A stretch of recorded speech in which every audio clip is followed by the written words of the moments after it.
আমি এই মুহূর্তে রয়েছি ফরিদপুরের ভাঙ্গা উপজেলার আলগী ইউনিয়নের সোয়াদি এলাকাতে, এবং আমার পেছনে যে দৃশ্য দেখছেন সেটি এখানে একটি দুর্ঘটনা ঘটেছে, যে দুর্ঘটনায় এরই মধ্যে 5 জনের প্রাণহানি ঘটেছে এবং আরও অন্তত 20 জন রয়েছে, যাদের মধ্যে কয়েকজনের অবস্থা আশঙ্কাজনক এবং তাদেরকে এই মুহূর্তে হাসপাতালে চিকিৎসা দেওয়া হচ্ছে।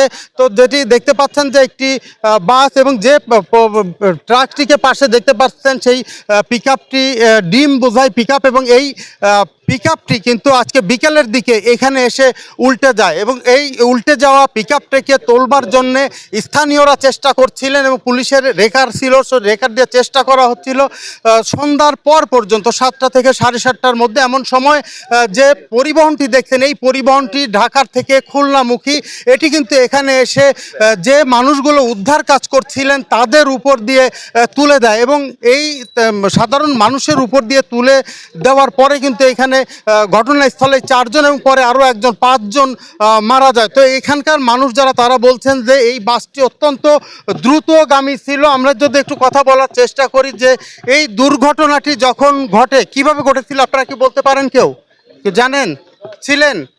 ছিলেন কেউ? কি শুনেছেন? না, এইমাত্র আসলাম আমরা। আচ্ছা, এইমাত্র এসছেন, তো তারা কি শুনেছেন?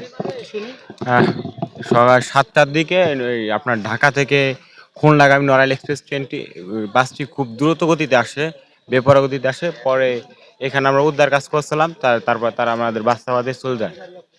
আর দুর্ভাগ্যবশত আমি লাফ দিয়ে বেঁচে যাই। কি হয়েছে? এই যে সামনে যে পিকআপটা ছিল ওই পিকআপটা ডিমের ছিল। তো পিকআপটা পরপর স্থানীয় লোকেরা, কিছু লোকেরা আসছিল, ওই পিকআপটাকে সাহায্য করছিল। প্রশাসনও ছিল কয়েকজন।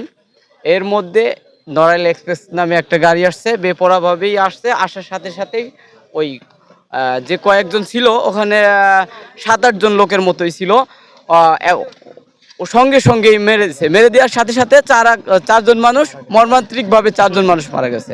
যারা মারা গেছে তাদের বাড়ি কোথায়? এই এলাকারই মানুষ।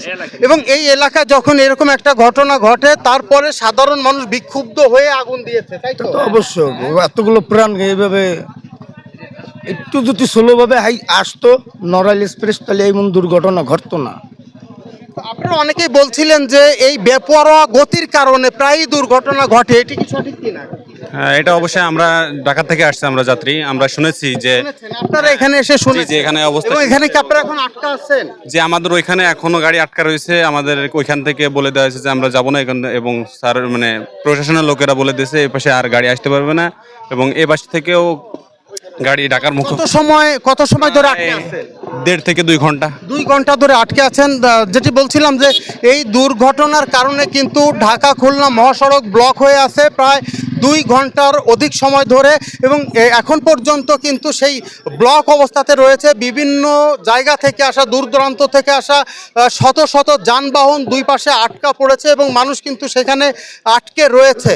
তো মনিরুল ইসলাম টিটো, 71, ফরিদপুর।